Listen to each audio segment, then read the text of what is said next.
Hey crafty friends, it's Jeannie for Hero Arts and I'm sharing this card with you today, and I used the Love You So Much die and the Ode to Andy Warhol script stamp set from the January release. So I'm starting off by using that Ode to Andy Warhol script stamp, and I am using it in my Misty, which this is a rubber stamp, so you do need to remove the mouse pad inside, and I will be stamping on Nautical cardstock. I go ahead and prep my paper using my anti-static powder tool, and then I will be using the embossing and watermark ink to go ahead and stamp this background stamp. I picked this stamp because it's really pretty. I love like little scripty backgrounds. I think that it's such a good choice for a subtle background. And I do run into a couple of hiccups here because I chose to use the white satin pearl embossing powder, which I personally love. I do love it on lighter cardstock. It's such a subtle background, and I thought that it would look really nice on this Nautical cardstock because I just am in love with the navy color. It's really pretty. I love heat embossing. It's so magical to watch. It turned out a little bit busy for my card, and you'll see why shortly. So I went ahead and die cut my Love You So Much die. I did back it with double-sided adhesive, mainly because it turns into a big old sticker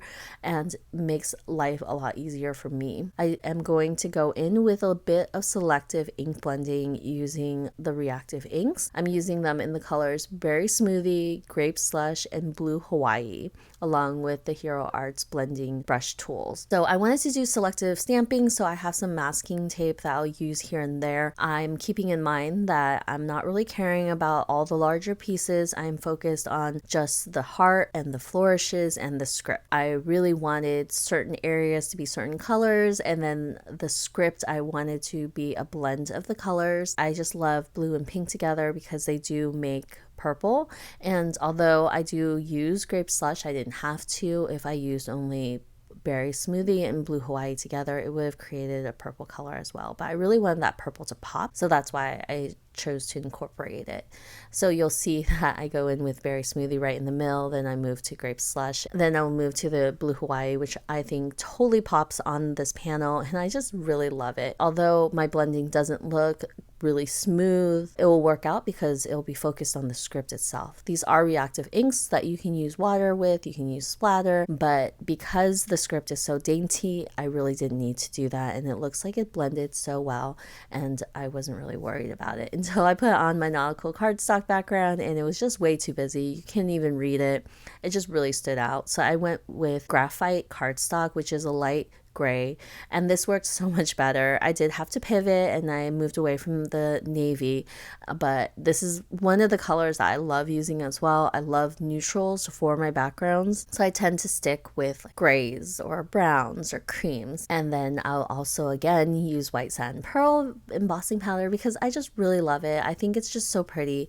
White would look pretty too, but sometimes I think it's just too bright, and I think it would look the same as if I used that Nautical card panel that I had already created, mainly because it just was too busy against this delicate die set, so I really needed to use something different, and it turned out well. So originally I had colored the border of this die, but it just didn't work out because the die was actually really delicate, so when I was cutting it, it just didn't cut correctly. So I just chopped off the border, and I believe it ended up being like a card panel that was maybe 4 inches by 5 1/4, but I didn't want that Nautical cardstock to go to waste, so I actually ended up matching up the stamp background to the gray cardstock, and then I just used the precision glue to add it to the card panel.